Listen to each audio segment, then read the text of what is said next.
As Aaron mentioned, I'm also a novelist, and what doesn't go into the nonfiction makes its way into the fiction, which is actually how I started doing that. And not many people, I find out, write fiction and nonfiction. This is a nonfiction book. And the secret is this. If you're writing nonfiction, wake up early in the morning and drink lots of strong coffee. If you're writing fiction, it's late at night with lots of scotch. So I wrote this book because I was angry. I was angry. Ooh, yes. Good one. Good one. Like some of you, I have lost friends and colleagues in Afghanistan and Iraq. As a taxpayer, I am aghast to see the U.S. blow trillions down the toilet, in my opinion, in those places and other places. And as a vet, it's disturbing to me to see our national image tarnished by low-level foes. And I wanted to know what's the problem. Because we have the very best military. We have the best troops, the best training, the best technology, the most money. Our Department of Defense has more money than the next 8 biggest militaries in the world combined. So what's the problem? Why are we struggling in wars? And it's just not just this decade, but the last time we won a war decisively was 1945, and the world ran in vacuum tubes. So what is going on? And that's the central puzzle of this book. Now, sort of the bottom line up front is this. Warfare has changed, but we have not. Our enemies and adversaries grasp this and exploit it, but we are still mired in what you've heard this saying that generals always fight the last war, yes? Or actually really means is generals always fight the last successful war. This truism happens to be true. And what this means for us is World War II, is conventional warfare, which I'll come back to. Now, it's hard for a victorious nation to change its way of war. I mean, why should it? But we must. As a case study in this, let's go back 100 years in the Wayback Machine. 100 years ago is an example of why it's hard for victorious nations like ours to change the way they fight war. 100 years ago, we had this gentleman here, Billy Mitchell. Billy Mitchell was an American aviator in World War I. He saw the future, and that future was air power. And when he came back to the United States of America, he told everybody as a one-star, the future is air power. The future is air power. And of course, our military was like, no, it's going to be straight line infantry, it's going to be trench warfare, it's going to be all these things. It's going to be static line defense. And so the U.S. and France thought like the future of war is what they just recovered from, and so they built the Maginot Line, right, which is the ultimate static line defense. Billy Mitchell said, no, you're wrong. An airplane can sink a battleship, which was crazy talk in that day, in the early 2020s, because back in the 1920s, an airplane was little more than a motorized kite in the era of a super dreadnought. But he said, no, I'll prove it to you. So he convinced the Navy to drag out some captured German battleships in the Chesapeake and blew them up from the air, from an airplane. Rather than this being definitive, it stirred a huge debate that spilled over to the public about, well, is this realistic? You have a stationary target, you've got an airplane, they got lucky shots. And so perhaps to keep Mitchell out of trouble, General Pershing sent him on an inspection cruise of the Pacific to get him out of Washington, D.C. And it's like, Billy, just get out of town, just cool it, just shut up, be quiet, you're just going to ruin your career. So Mitchell spends a year around the Pacific. He comes back with like a 300 to 400 page report. In this report, he said, and forgive the TV here, he said, in the future, Japan will launch a sneak attack on Pearl Harbor at 7:30 a.m. on a Sunday by airplane. He said this. in 1924.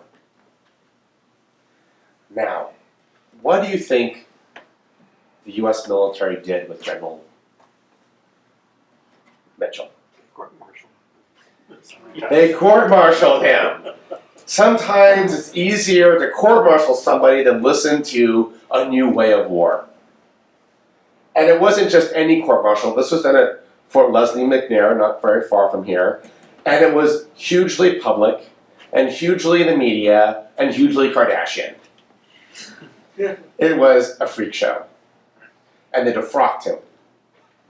And the old man spent the last couple years of his life going around the country talking to anybody who'd listen to him about the future of air power. This did not dissuade him. And then he died in Milwaukee, where he's buried today. And so then this happens. Pearl Harbor. And the US military said it was caught completely off guard, completely by surprise, which is not true. Now, either way, what it shows you is that true prophets of war, most prophets of war are fake. And you look around town, the think tanks this town, they say the future of war looks like World War II with better technology. They're no different than the Americans, the English, and the French after World War I, looking backwards instead of forwards. But the US military did apologize in its way. They named a bomber after him. The B-25 Mitchell bomber, the only World War II bomber that we've made that was named after a person. So the moral of this story is this, is that we may be going through a Billy Mitchell moment today. We are a victorious nation. Warfare has changed, yet we refuse to change the way we fight wars. This is important because even an undefeated military can lose. Rome thought itself the eternal city until 410 AD. It was sacked by Alaric and barbarians, and was sacked several more times that century.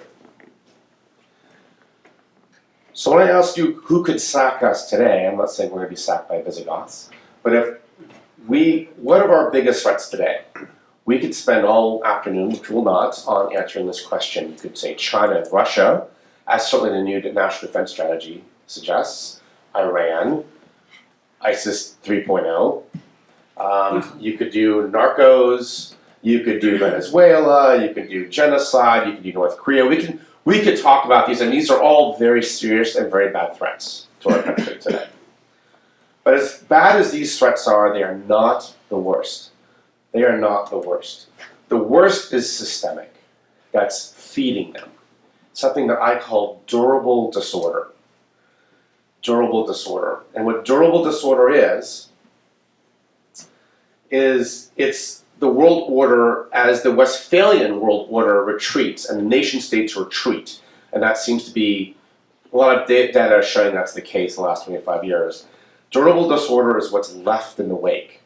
Now, this is not pure anarchy. It's not the sky is falling, we need to invest in more sky. It's rather a system of overlapping authorities, conflicts that don't end, forever worse, persistent conflicts, entropy that can contain but not solve problems, right? Durable disorder is systemic, and mostly it is not new. It is not new. So durable disorder is the world, if you look at the Westphalian order, it's only about a couple hundred years old. What preceded it was a form of durable disorder. It is the world that Machiavelli was writing about. It is the world of antiquity and the Middle Ages. Most of human history is disorderly. The Italian wars were fought by anybody who was rich enough who could hire mercenaries, did so. And this created perpetual war because A, mercenaries didn't want to work themselves out of a job, and B, anybody who was rich enough could fight a war for any reason they wanted. It lowered the barriers of conflict. We had any questions?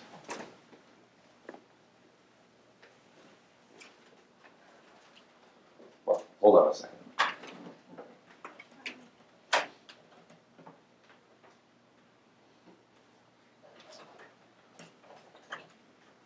Undone by loose cable.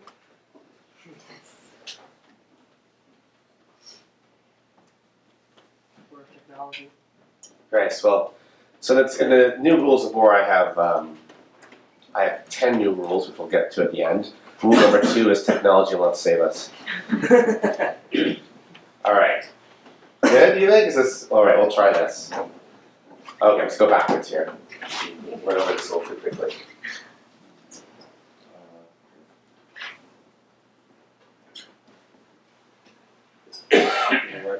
Remember, we won World War II without PowerPoint. I know, right? Alright. Let's see. Alright, let's try this. Okay, we're back at the podium. Alright, the Italian Wars, right?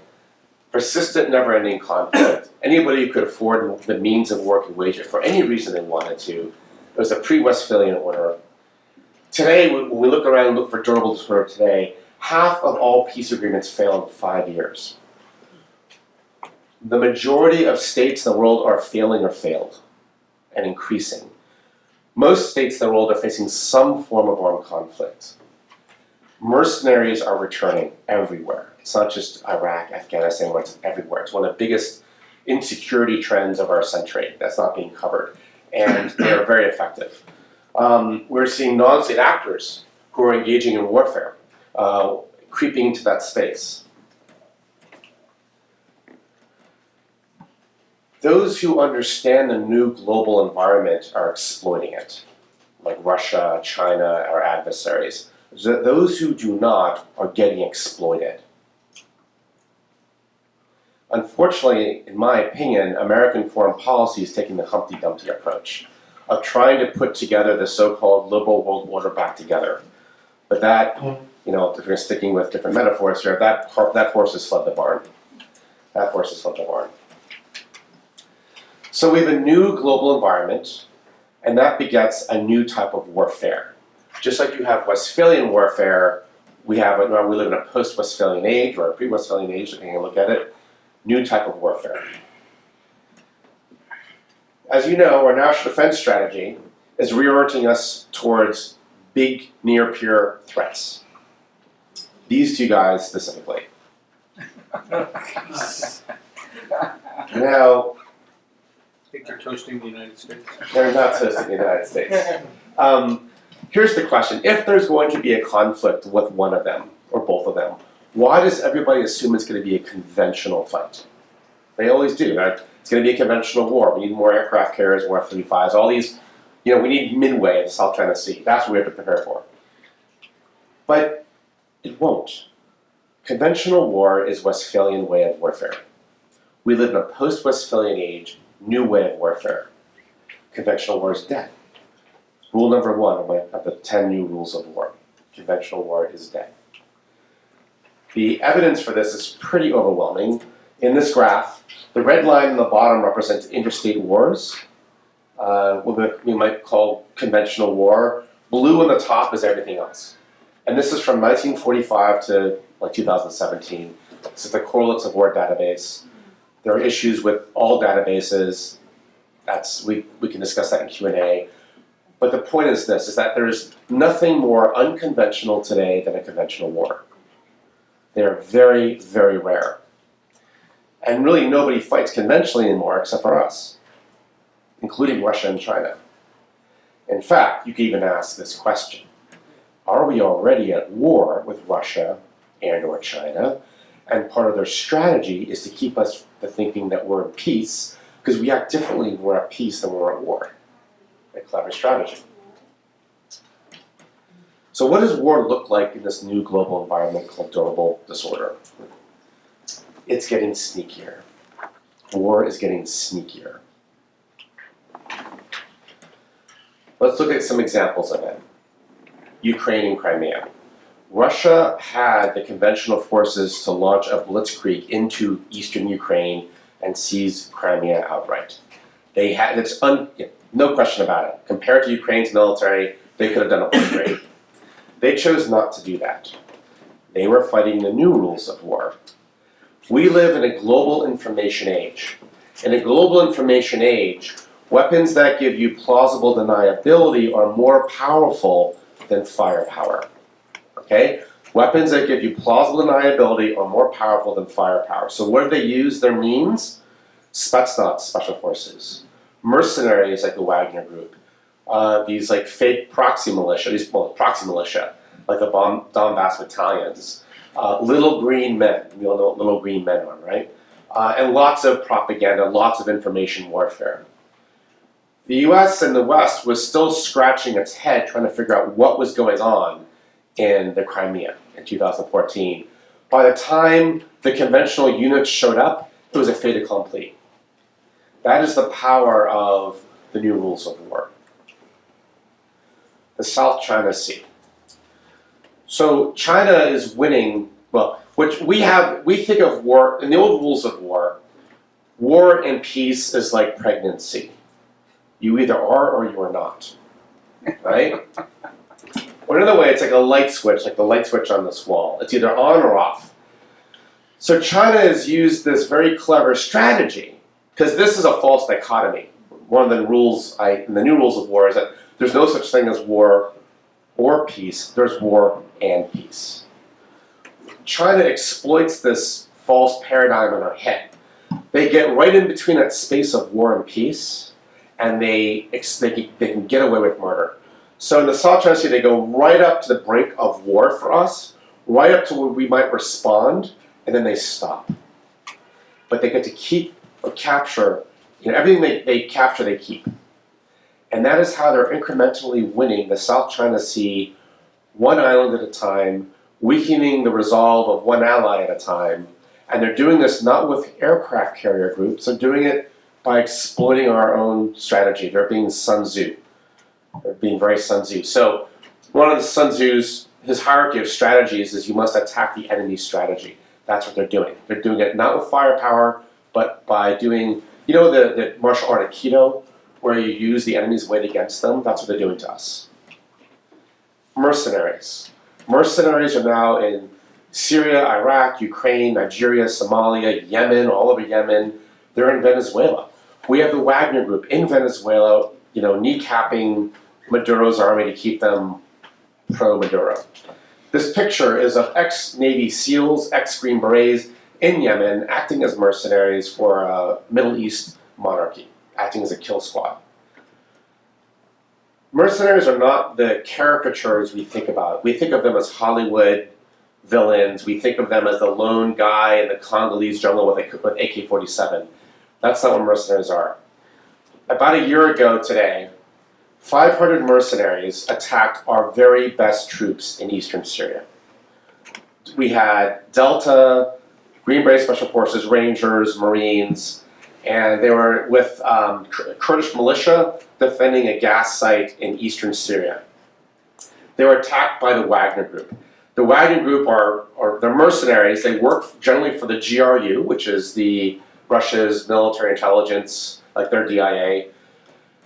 And our best, most elite troops called in our most elite aviation. B-52s, F-15s, AC-130s, Apaches, drones.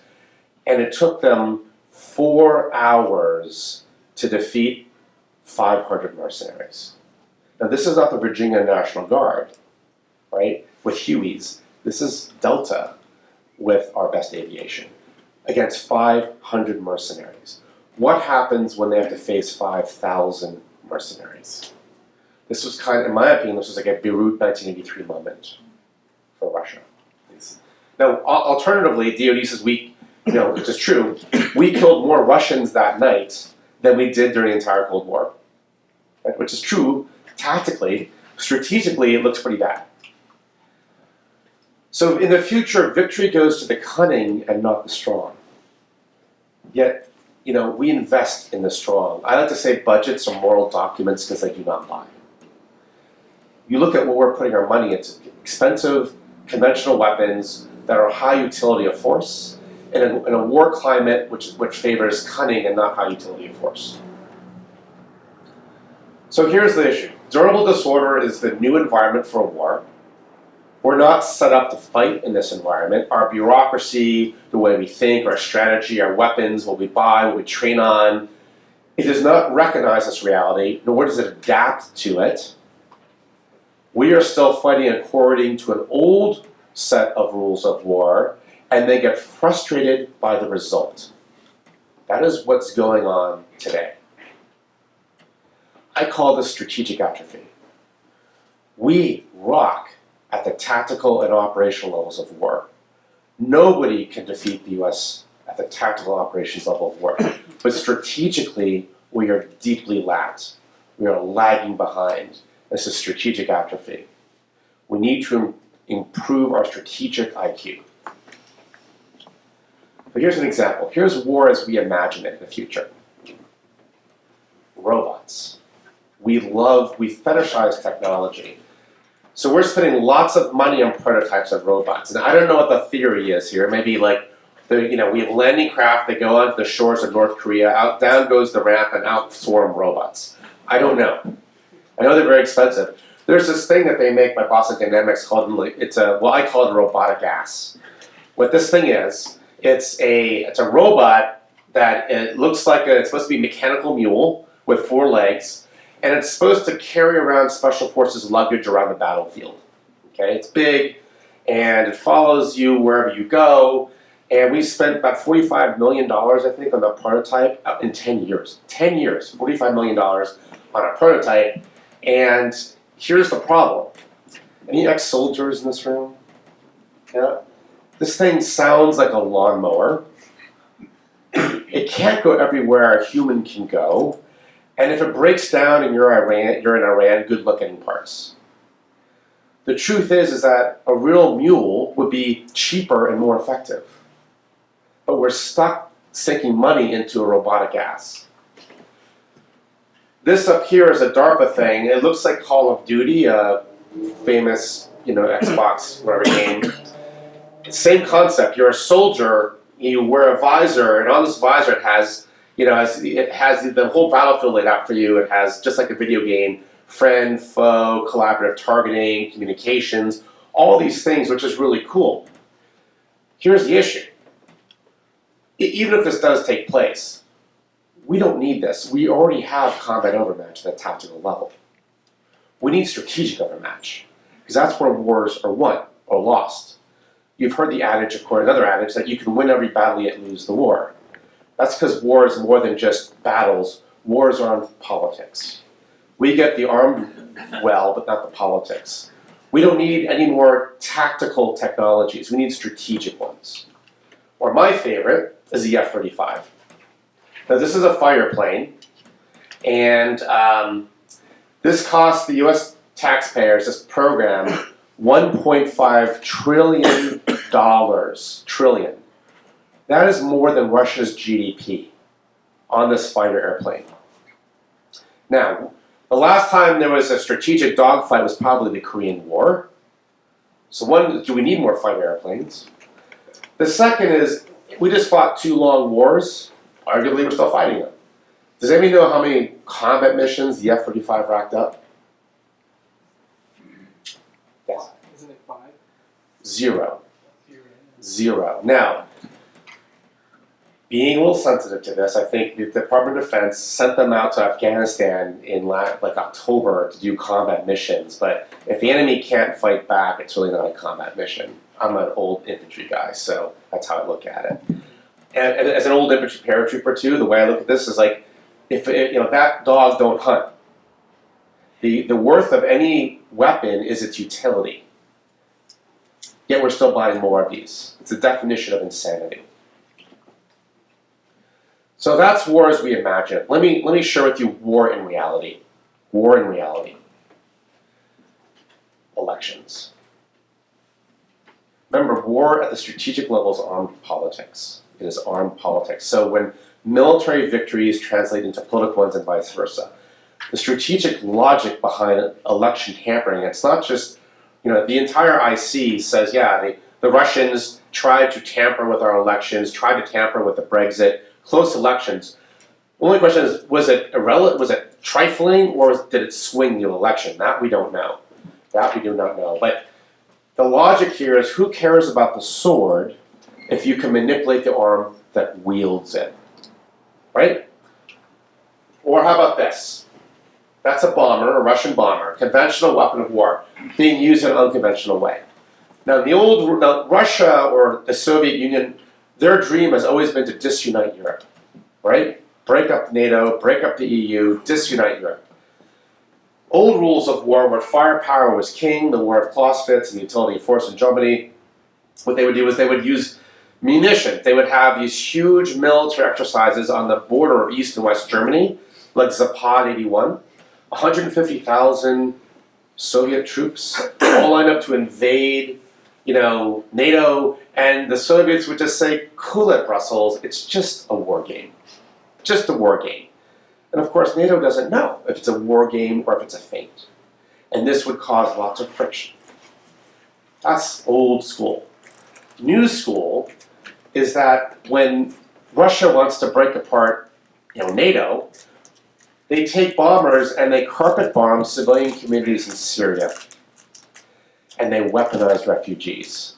Because what happens next is those refugees, a tidal wave of refugees lands on the shores of the EU, and then you have the Brexit. Then you have the rise of right-wing parties that want to break apart from the EU. The Soviets would dream for such strategic outcomes as this. New rules of war. Or Hollywood. When was the last time anybody saw a movie with China as the bad guy in Hollywood? Anybody? No. They bought Hollywood. Well, much of it. They greenlight everything. Next time you see a movie, you have all the production companies before the main title shows up. Look how many are in Mandarin. They're also building a Hollywood of their own in China to eventually, hopefully, eclipse ours someday. Hopefully, from that point of view. If war is getting sneakier and war is becoming epistemological, meaning that determining lies from truth determines winners and losers, controlling the narrative of conflict, controlling narrative at large becomes an instrument of national power. They just bought one of the biggest megaphones in the world, legally. So war has moved on, and we must move on too. Okay, now I'm doing this mostly for Aaron, because he likes to stir things up, all right? So this is spitballing here, okay? This is we're going to look at China and Russia. What can we do in China to get them out of the South China Sea? What can we do in Russia to get them out of the Middle East? Okay, Russia, as you know, is the first expeditionary mission into the Middle East since the Cold War, was just recently in Syria. So I just wanted, this is not like I'm advocating a policy, thought this all through. This is a thinking exercise. It's a what do you call it? Thought experiment. It's like a thought experiment, okay? So no commitment, and this was maybe on live, but this is not me suggesting we should do this. I'm a thought experiment, right? So currently, old rules of war, not exhaustive. What we're doing right now, China's in the South China Sea. They take over islands that others say that are theirs. We complain diplomatically, which they ignore. We send in carrier groups, and we learn that deterrence doesn't work in the new rules of war like it used to. And we invoke international law, again, which they ignore. We're doing some other things too, but this is not working. I think everybody agrees that this is not working. How about this? If we want to get China out of the South China Sea, let's think about fighting the new rules of war. Let's covertly support the Uyghur insurgency. That'll get their mind off South China Sea. Let's manufacture distrust. So we all think democracies are vulnerable to the new way of war. We are. They meddle with our elections. They can influence who our leaders are. They do all sorts of things. But also, autocracies are equally vulnerable, but in different ways. Autocracies concentrate power at the elite and centralize it. It's a hub and spokes model. What we need to do is find ways to manufacture distrust within that hub, because the autocrat is surrounded by really ambitious young lieutenant mini autocrats who want his job or her job.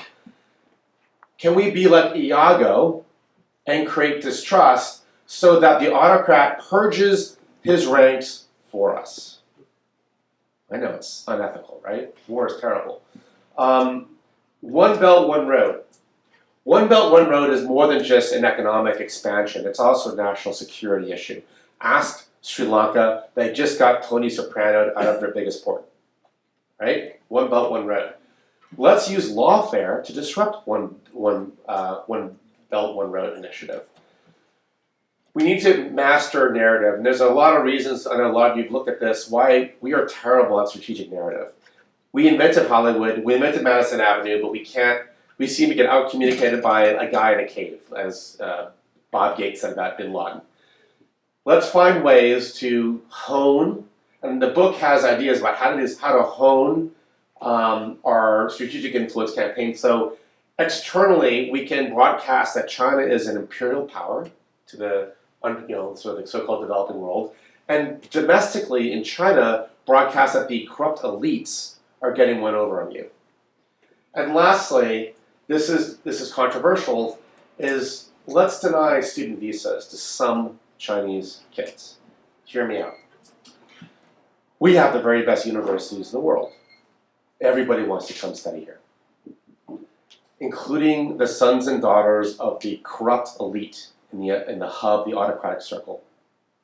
Let's deny those kids, not all Chinese kids, just the sons and daughters of corrupt elite. You don't get to study in the United States of America. Good luck going to Hanoi University. Enjoy that. Okay? And the reason is you get them angry so that they carry your water back to mommy and daddy and say, stop repressing those Uyghurs and stop doing your games and stop trying to see, I want to go to Harvard. Right? I want to go to Stanford. So finding ways, indirect ways, the indirect approach, Sun Tzu-like approach to find leverage.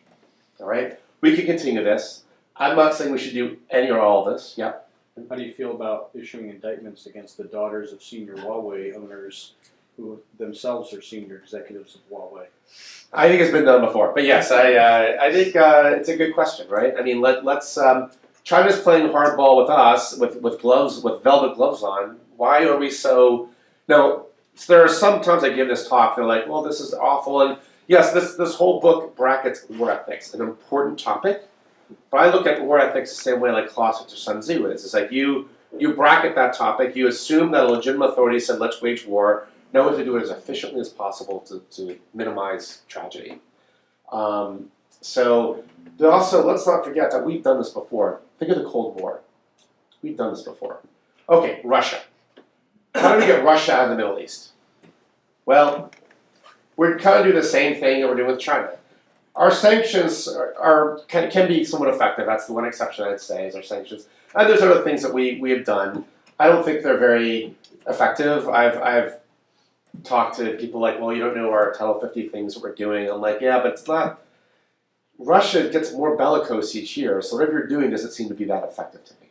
All right, at the strategic level. Maybe the tactical level you're doing great things, but I don't see it. So how about, let's try some different things.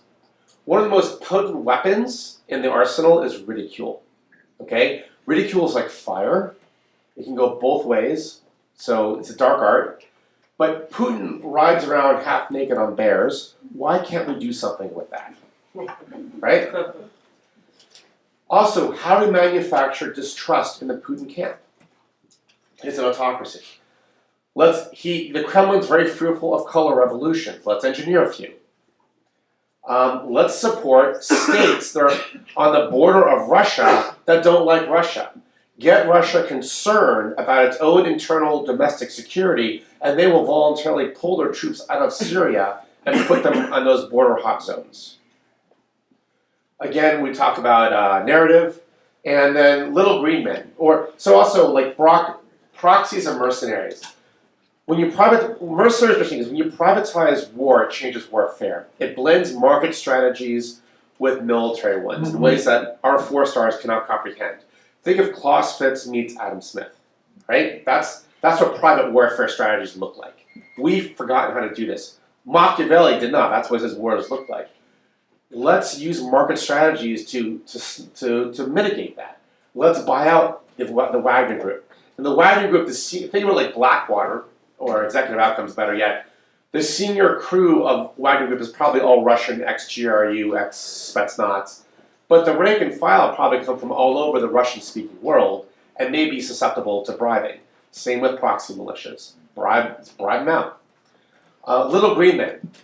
Putin says they're not there, so will he miss them if we kill them all? I know, it sounds awful, right? But is it war? Also, they have a petro economy. Are there ways that we can crash their economy, not permanently, but at a convenient time for us? I know there's no lever in the White House to raise economy up or down, but we have some tools to jerk it a little bit. So these are old rules versus new rules. Old, and we can talk about this in Q&A again. It's a thought experiment. I'm not committing to these rules, just to get you thinking. So what does victory look like? Victory is an infinite game. There's no USS Missouri moment here. There's no Waterloo that's conventional war.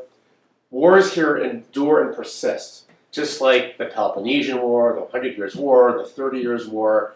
They endure. They have high points and low points, and it's relative. It's like Pepsi and Coca-Cola. Pepsi's not going to destroy Coca-Cola usually. They'll have better quarters and worse quarters. That's what victory looks like here. So in sum, we must learn how to win in this new global environment called durable disorder. I lay out 10 strategic principles, ideas, call them rules. Rules 1 through 4 are things that we have to stop doing. And rules 5 through 10 are things we should start thinking about doing. Now, to the traditional warrior, this will make some of their heads explode. So it's not war. It's not, if you don't fight that way, it's dishonorable. But the truth is, we fought this way before. Think of the Cold War. Our adversaries are fighting this way now. If you want to look at what's going on right now, look what China, Russia, Iran are doing. Israel has responded to this. After the 2006 war, they had to think about what went wrong in 2006. In 2015, they came out with a new strategy. And there was one, which people should read. And there was one idea called the campaign between the wars, which looked kind of like this. All right? So adversaries and allies alike are adapting to the new global environment and how strategic logic works in it. We have to catch up. Because if we don't, usually a lot of blood is required before a victorious nation changes its way of war. Now with that, I'll have to turn over to Q&A to talk about this or anything else. Thank you very much.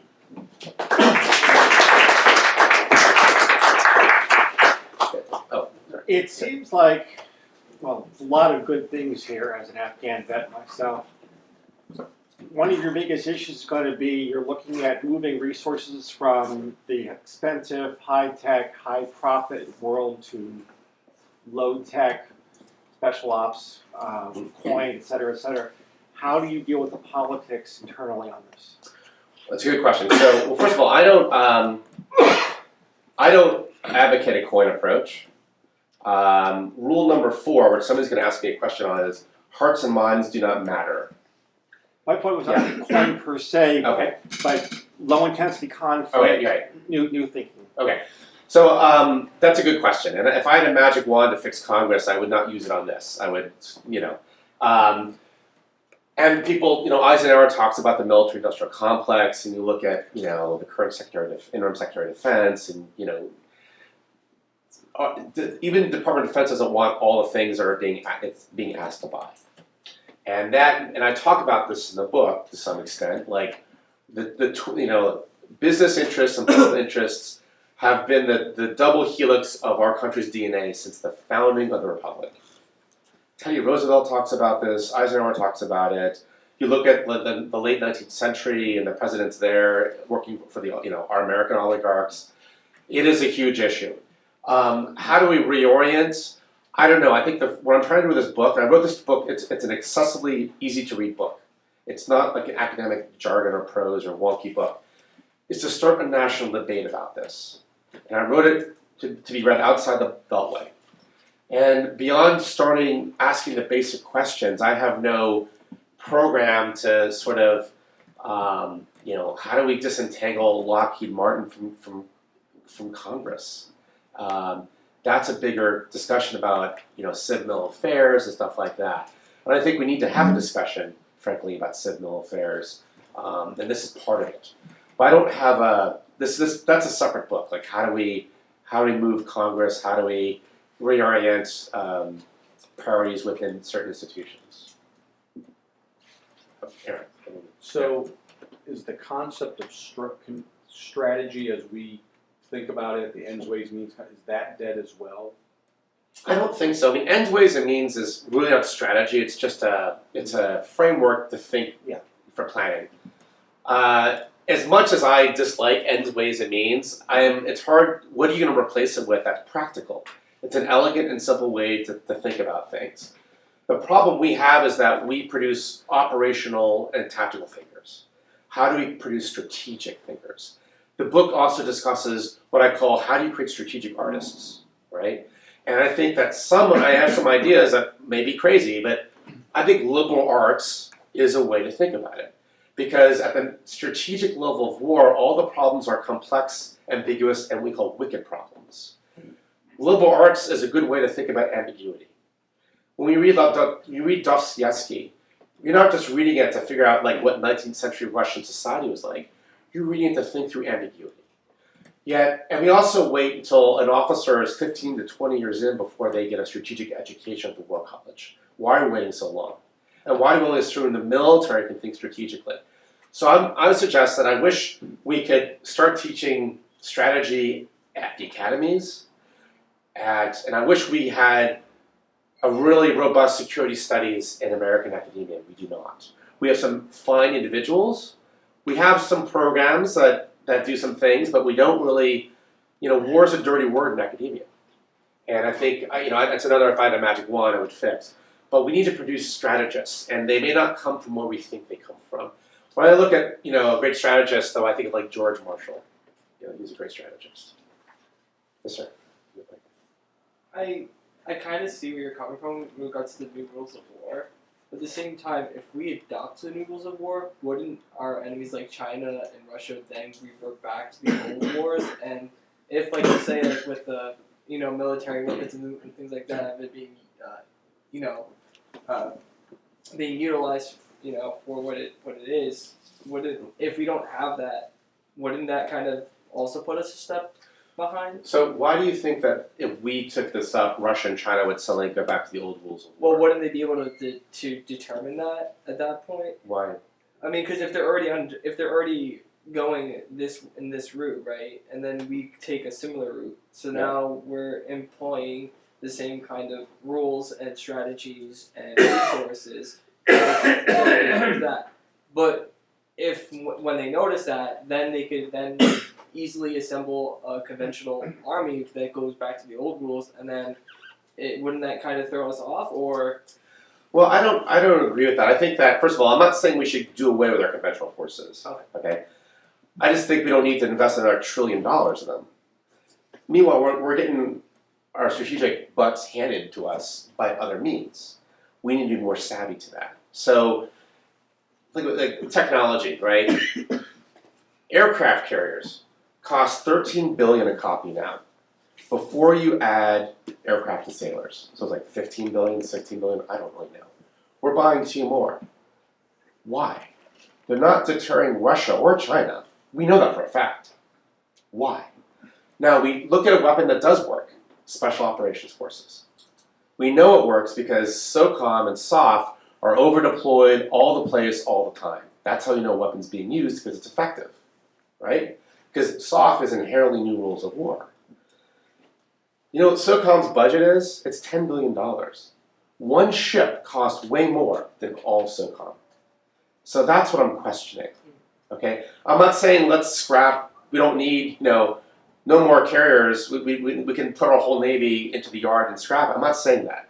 But I'm looking at what do we need, what are the opportunity costs of buying $26 billion worth of carriers that we could be doing other things with.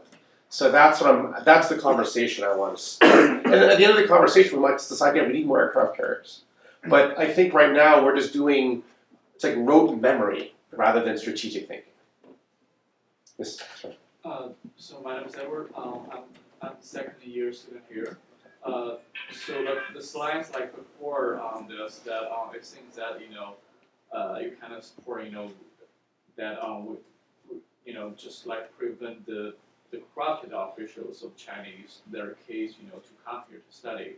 I believe like most people also here agree with that. I agree with that, but there's a problem. I guess like most people here also heard about the scandal happened to the University of the Southern California, and that means actually in another way, a lot of the universities, our countries are really flourished by the private university, like the school you took, the Harvard, Brown, and these schools, like, they have to rely on the personal donations.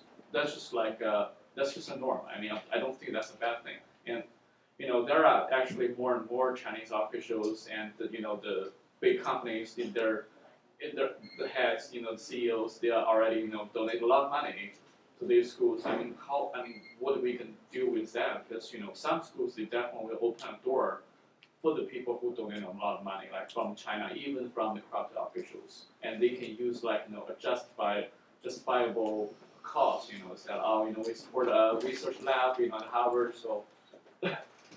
So, are you asking how do we deal with corruption in American higher education? Is that the question? Yeah, I think actually I'm not saying that's a corruption. I'm just saying, I think that's, in terms, to prevent the people to come here, I think we need maybe like a better, system, to improve our higher education. Well, I don't argue with that. I do think, again, when I'm saying limit the visas, I'm talking about just like the 50 kids who are sons and daughters of the circle of elite, not all Chinese students. I'm not saying that at all. And if a company comes, and we know there's corruption, and I went to Brown and Harvard, and you see kids there, you're like, there's no way that you got in here, how to explain yourself, right? And there's all sorts of reasons that kid is there, that may not, maybe because their father swiped a check, or they're a legacy tap, or there's all sorts of reasons. We know that. And I would love to clean that up. That's not what this book is.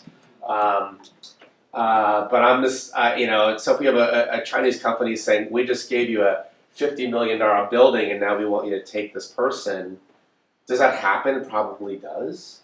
I think in those cases, the State Department says, no, sorry, we can't, this person's on a certain list, we can't issue them a student visa. So It takes it out of the school's hands at that point. Yes, sir. Yeah, I'd like to draw you on number 7. Yeah. It's somewhat vague. Yeah. It contains 2 things. The first is a definition. What do you mean by type? Okay. The second is a prediction. Who and how. Good Now, question. maybe just who. That's enough. Okay, yeah, let's take it easier, better. Yeah. Okay, so rules starting, so 6, 7, and 8 are kind of a trio. These rules are laid out in a specific reason for a certain order. So with the rise of mercenaries, and these are now, mercenaries show up with Mi-24 attack Hind helicopters, they show up with special operations. These are not lone dudes, these are like private militaries that you can rent, big and small. Some are good, some are crappy, it's just like the market for t-shirts or anything else, all right? What that means is that lowers the barriers of entry for conflict, because now anybody who's the super rich can become superpowers. And that's what Rule 7 means. So already you have the Fortune 500, which are more powerful than most states in the world. We have 190 some states in the world. The majority, 79% of them are fragile or failed. When we think about them, we always think about the top 30, which is kind of weird. We should think about the bottom 175 or so, 160. You have oligarchs, the richest people, the top 62 people, richest people in the world, own the same amount of wealth as the bottom half of the world. Now that they can have mercenaries to defend their interests, and they do have interests, they will do so. The extractive industry is already starting to hire mercenaries. They are tired of being shaken down by corrupt countries like Nigeria and others for oil. You can have also mega churches in the future. Mercenaries are not inherently evil or good, they're just a tool. Just say there's ISIS 3.0, and they go into Iraq, and they start massacring Christian communities, killing the men, selling women off to sex slave markets, and the international community is feckless again, or feckless, just leave that. You have mega churches who have like budgets of $90 million a year. They could hire mercenaries to protect those Christian communities, and they might do that. So, new world types of powers. These are non-state actors who either are armed or they can pay for arms, and they will wage wars. And already an example of that with rule number 8 is that there will be wars without states. Look at Latin America. Now we look at Latin America as that's just a cops and robber problem, which is severely naive in my mind. Cartels are waging wars in Latin America, and states are prizes to be won. So cartels is another example of rule number 7. Warlords in Africa, again, another example of rule number 7. So this is already happening. I think it will continue to grow. As mercenaries grow, rule 6 and 7 sort of ladder each other up, and that's the fear. Yes, Becky. So I have a question, how, the concept of durable disorder and these rules created, how much are they tied into to the idea that the US military, generally applies itself to ethical warfare and the Geneva Convention and these rules, these principles, Yes. that it has decided we will not cross this line, and if there are sectors that do, they're often brought to trial, situations like that. How do these new rules of war fit into the fact that enemies of the United States don't hold themselves to that standard while the US does? So, good question, and I discussed this in the book. So the laws of armed conflict are also old rules of war. We need to update those too. Separate book. Laws of armed conflict are obsolete. They seek to regulate, which may be hubris by the way, seek to regulate conventional interstate war. There's no category in any law of armed conflict, I know, for like mercenaries. One of the Geneva Protocols talks about mercenaries briefly, but it's very vague and not very, it's easy to get. We need to update the laws of armed conflict, or we decide that, international public law is pretty useless when it comes to regulating war. Yes, sir. Okay. Let me try to explain. Right. Number one says conventional war is dead, and I agree with that. Okay. Does it mean the future war is going to be consist of nuclear weapon? Which is also unconventional. The answer is probably yes. Yeah. Okay. Nobody is messing with India because they have nuclear power. Nobody is messing with Pakistan because they have power. Okay. So now let's talk about North Korea.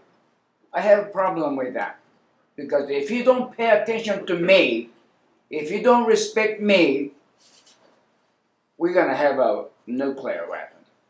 Now, at the price of human rights abuse. Right. And all you're gonna do is do something bad at school, and you're gonna respect me. You're gonna pay attention to me. You don't ignore me no more. So it's kind of like that. I have a trouble with that because all you're gonna do is do something bad. It's now we're paying attention. So.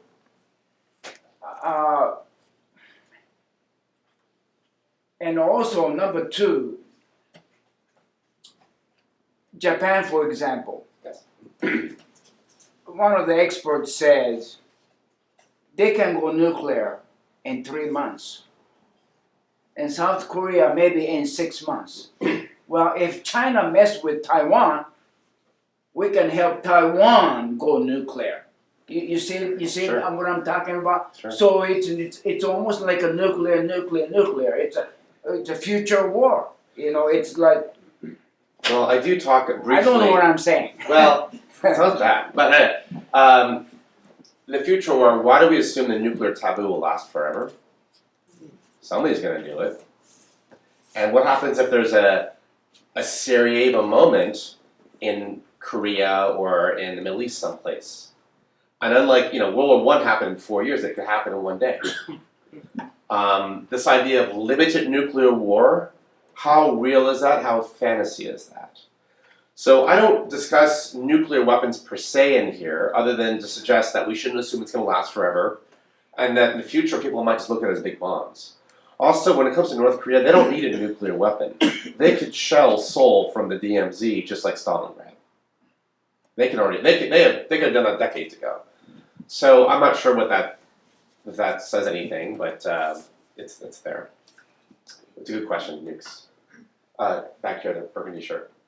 How should we be thinking the relationship between the private and public sector? I know in the U.S. we have, actually I've done historical research back into World War I era stuff, and the U.S. would be much more hands off with defense manufacturers than Britain, who out of wartime necessity was playing favorites even in what do we do to take advantage of these newly available Turkish oil fields in Basra now in Iraq with the Ottoman Empire collapsing.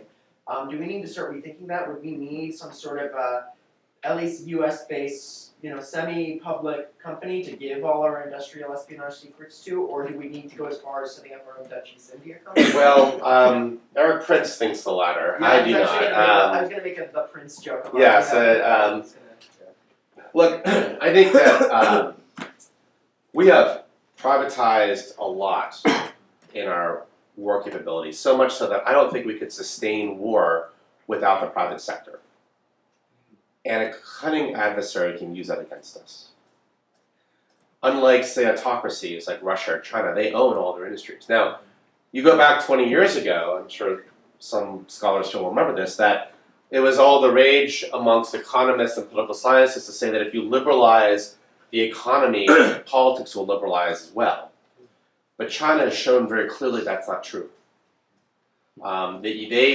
Their corporations are not free and independent. They act as collectors. They take orders from Beijing, whereas we can't crack an iPhone in a CT case in LA, right?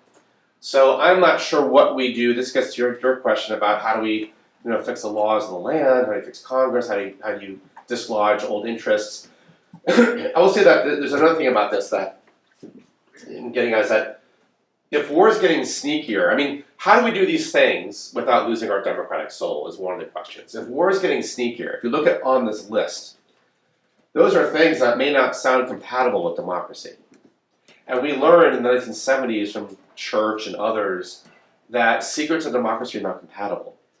Now, what does it mean that if war is going underground, war is getting more secret, how do we fight that and not lose our democratic soul? I flag that question in this book with intellectual honesty. I do not provide an answer. That's, again, another book. But that's one that we should concern ourselves with. And it also gets to your idea of public-private partnerships. Yeah. How do we don't want to lose private property as an American ideal. But we have nationalized it in the past, like in World War II. Right. Right, yes, sir. Thank you. Yep. About 25 years ago, I made a proposal to DOD and Special Forces Operations of attacking the nexus points of strategies. Right?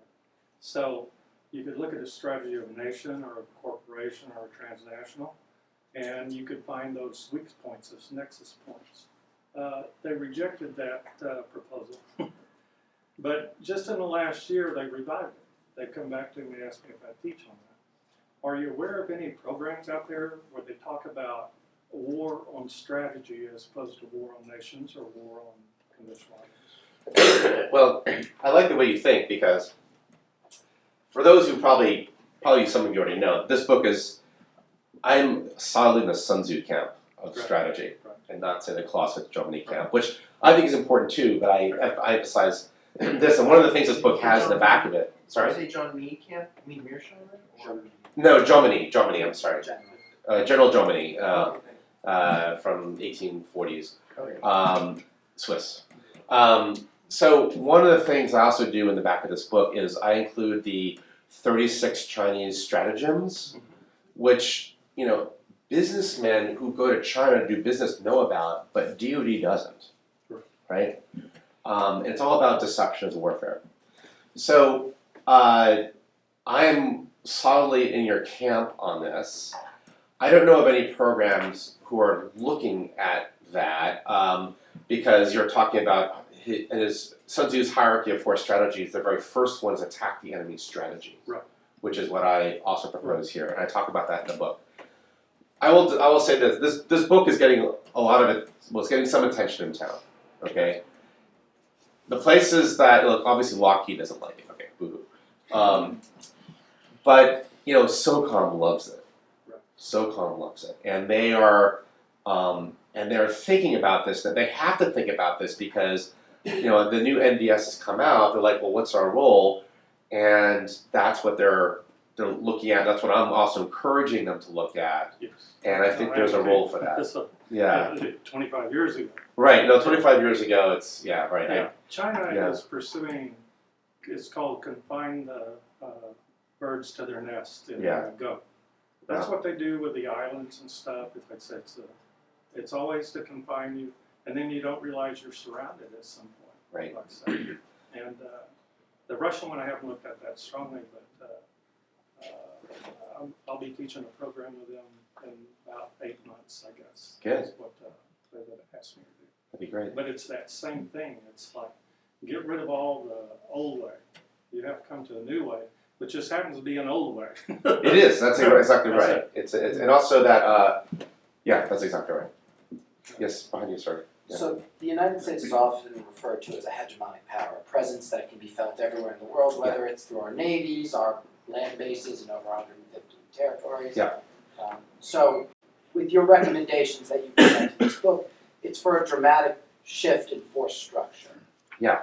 So within the DoD, within the great network, exclude politics for a moment Yes. from the conversation. Yes. How would that change the nature of how the United States operates as either a hegemonic, or would it change to being a regional or a partnered and regional actor? How would you devise that? Well, I'm less territorially focused with this. I'm thinking about how do we outsmart the enemy and not overpower them.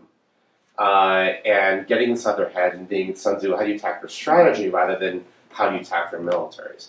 Now, I do talk about force structure a little bit. This is not the book. That's different. But some things I emphasize are fairly radical.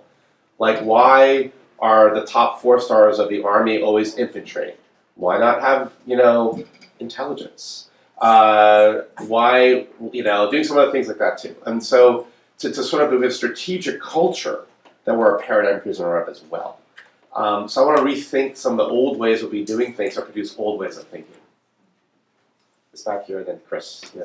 So what's stopping that? Is it the bureaucracy? Is it the current leadership in the military that doesn't want to see it that way? Like, what is the issue stopping from that change happening? Well, it's a great question. Some of it depends on, some of it's structure, some of it's agency. Depends who's on top. So we have a new chairman coming in. And I've heard rumors, but I don't know where he stands on any of these things. Also, there's always this question, it's like, why doesn't Congress vote for term limits? Because they vote themselves out. So there's a self-interest thing. And I'm not suggesting there's corruption. But, for those, there's this book by Thomas Kuhn called The Structure of Science, that change comes from outside. Because the inside's, it's wired, it's like a Nash equilibrium where it's wired so that it provides a certain result. And to upset that, you've got to come in from the outside and move it. Shifting literally the paradigm. That's why this book is to try to shift that paradigm, try to get a conversation going. But it's a great question. It's up here with this. Some of you are asking me really hard questions like how do you fix Congress? That's one of them. Chris. Could you go back to the slide with the red and blue lines about conventional versus unconventional? Sure. If I can work this. With this left arrow. It's a long left arrow back though. Right. Thank you. I will do my best here. I'm very interested in what's included in that low red line Yeah. So. and excluded. Yeah, so this is always a question with data sets that the political scientists love data sets, but don't often look at the sausage inside of it. So this comes from the correlates of war, and you can look at it, but basically it is state versus state. Red is the state versus state wars. I don't have the data set, the Excel data in front of me to tell you exactly what they are. Blue is everything else that they track. It's state versus non-state, to non-state. What they count as war is, you can see the sourcings on the bottom here. You could, what they count, the correlates of war is considered one of the gold standards of the data community. I have issues with it. I use this mostly just to show that conventional wars are rare. since 45. That's the takeaway. But you can go online and you can download their data set, which explains all these things. So that's not just American engagements, that's worldwide. That's worldwide. That's right. It's not American at all. It's all. It's not American. No, it's global. In just one more follow-up. Sure. So in your opinion, would you put down in red as conventional the 2 Iraq wars, for example? No, I would not. Maybe the first one I would, but not the second one. And so would you also exclude those very big operations, which some would call operations, some small wars like Grenada and Panama? Would you also exclude those? No, so, well, first of all, these are great questions. And so what they count as war, which is obviously very controversial, is 1,000 combat deaths in a year. Okay? That's what they include as war. Very controversial. And also, they counted things, Chris, differently during the Cold War versus after the Cold War. They count things very differently. So there's a lot of, in my opinion, there's selection bias and confirmation bias built into this data set. It's still the best we have, or one of the best we have. I don't like to look at it for fine tuning because I think it's too crass, too blunt an instrument. I think for this purpose it's fine. And then what do you do about wars that have multiplicity of actors? How do you count that? Like a year or two ago, WWII think tank in London came out with their annual conflict survey, and the number 1 combat deaths like 2 years ago was Syria. Number 2 was Mexico. And that flipped out flipped out Mexico, but I think a case could be made that if you look, is that criminality or is that war? In the narco world, and if you look at it as war, then it ranks above Iraq and Afghanistan. Back here, this woman in the black and After understanding the new rules of warfare, Yes. question raised into my mind, and it's that how do you analyze the position of Afghanistan trapped within the rivalry and proxy war between United States and Russia since 1979 until date? How do I do what with Afghanistan? How do I? Position of Afghanistan trapped within the proxy war, Yes. or you call it unconventional war, Yes. between United States and Russia? Well, yeah. I mean, the great game before that, of course, in Asia, and there are lots of states that are in this position. And one of the interesting, we don't teach a course like this often in America, but one interesting course would be strategies for I'm trying to find the right word, not like third world powers or top, but like in between powers, right? There are certain strategies to be used, and that would be an interesting course for Afghanistan. But there are countries that are, geopolitics matter, right? You can't escape geopolitics. So I agree with that. I don't know how I can answer for you. Yes, sir. And then the gentleman behind you in the white shirt. Great, thanks. I was wondering how often in this conversation stability operations and development programming are discussed as ways to deal with the problem of ungoverned states, which is where a lot of those tactics are. And I was wondering how that kind of fits into your... Well, it's a great question. I don't really deal with it. I do talk about, I've written in the past a lot about human security and looking at security and development as inextricably linked and mutually reinforcing. But I also think that the project of nation building is kind of hubris. And we have to be careful about what we think we can impose, because one of the questions is, and maybe you're not asking this question about state building, is that are states discovered or are they created? We have a lot of ethnocentrism about what we assume states should be and can be. I'm a little bit skeptical about that. If you look at Somalia, there is governance there. It doesn't look like a state. There is governance. And we should be able to work with things like that. I would like to have a new rules of diplomacy. Why does our State Department only talk to nation states? They're really terrible talking to non-state actors. When we have alliances, why can't we create alliances with large multinational corporations, which are bigger than a lot of states in the world in terms of power? So I think we need to update the way we think about diplomacy as well, and what we can do in terms of these ungoverned spaces. is there governance there that we can work with, or is it just it doesn't have a flag, so it must be ungoverned? Gentleman behind you. So first commentary, then question. The commentary side is thank you. I applaud. I'm only a third of the way through your book. Thank you. I'm very much a fan of what you're reporting. And I'm from the military-industrial complex, so I would be affected by if this happened, in probably negatively financially, but I still, as a taxpayer, applaud. So the question, if China and Russia are doing a better job at the strategy that you're putting out that we need to do better at, outside of, I'm going to say, just my own commentary, outside of Israel, who amongst our allies may be doing a better job than, of course, we are? Poland. Those who are next to Russia are getting serious about this. Those who have been spanked, like Israel, and let's not forget, like, Iran is, I have this idea called shadow war, which has many names. You can call it unconventional warfare. It's a certain type of warfare. Think of the Crimea. Iran is waging a shadow war against Israel in Syria right now, right? And I'm not trying to take a side pro or con Israel. I'm just saying, like, the world is operating this way. I think NATO is stuck in the old world. I think we're stuck in that world. I don't know about East Asia. But I know, like, Poland, the eastern part of Europe, which is staring down the barrel of Putin, is looking at the Ukraine very closely and trying to learn from it. And of course, NATO is thinking about hybrid war, but NATO is also a very large bureaucracy. It's hard to turn that bureaucratic ship. So usually, what has to happen is that there's a huge catastrophe, like a Verdun, and then people start to take it seriously. But usually not even then.